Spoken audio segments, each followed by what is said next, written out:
Mutual fund முதலீட்டில் nominee நியமிப்பது அவசியமா? அதிகபட்சம் எத்தனை பேரை நியமிக்கலாம்? முதலீட்டு காலத்தில் முதலீட்டாளர் மரணமடைந்து விட்டால் என்ன நடக்கும்? கணேஷ்குமார் உடன்குடியிலிருந்து கேட்டிருக்காங்க.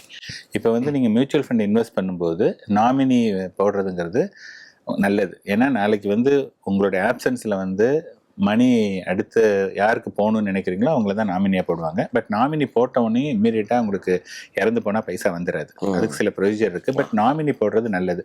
இப்போ நாமினியை பொறுத்தவரை என்னென்னா 3 நாமினி வரையும் வச்சுக்கலாம். இந்த நாமினி வந்து எத்தனை தடவை வேணாலும் சேஞ்ச் பண்ணிக்கலாம். இப்போ எனக்கு கல்யாணம் ஆகலை, அதனால் நான் வந்து என்னுடைய அம்மாவையோ அப்பாவையோ நாமினியாக போட்டிருக்கேன். நாளைக்கு கல்யாணம் ஆன உடனே என்னுடைய ஒய்ஃபை நாமினியாக போடலாம். இப்பயும் வந்து என்னோட அம்மாவையும் சேர்த்துக்கிறதுனா சேர்த்துக்கலாம். நாளைக்கு வந்து என்னுடைய பையனோ பொண்ணோ ஒரு 18 வயசு ஆனவுடனே அவங்களையும் ஆட் பண்ணிக்கலாம். அதுக்கு வந்து என்னென்னா வெயிட்டேஜ் கொடுக்கணும். நாமினுடைய டோட்டல் பர்சன்டேஜ் வந்து 100. ஸோ நீங்கள் வந்து ஈக்குவலாகவும் ஸ்ப்ளிட் பண்ணலாம். அல்லது அம்மாவுக்கு வந்து 50, ஒய்ஃபுக்கு 30, பையனுக்கு 20, இந்த மாதிரி எனிதிங் வந்து நீங்கள் வந்து காம்பினேஷனாகவும் கொடுக்கலாம்.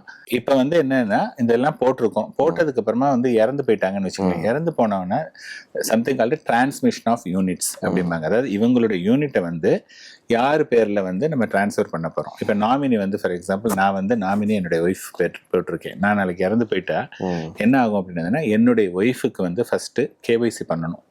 நோயர் கஸ்டமர், அதாவது மியூச்சுவல் ஃபண்டு இல்லை இன்வெஸ்ட் பண்ணால் கேஒய்சிங்கிற அந்த டாக்குமெண்டேஷன் பண்ணணும். அந்த மாதிரி முதல்ல என் ஒய்ஃபுக்கு பண்ணிவிட்டு அதுக்கப்புறமா யார் அதாவது இவங்க லீகல் இயர்ஸ் இருந்ததுன்னா அந்த லீகல் இயர் சர்டிஃபிகேட் கொடுத்துட்டு இந்த ப்ரொசீஜர் அதுக்கு ஒரு ஸ்டாம்ப் பேப்பரில் வந்து ஒரு இது இருக்குது, சில டாக்குமெண்ட்ஸ் எல்லாம் கொடுக்கணும். அது கொடுத்தோம் அப்படின்னது வந்துன்னா ஒரு 1 வீக் 10 டேஸில் என்ன ஆகும் அப்படின்னா என் பேரில் இருக்கக்கூடிய யூனிட்ஸ் இருக்கு இல்லையா, அது எல்லாமே ஒய்ஃப் பேரில் மாறிடும்.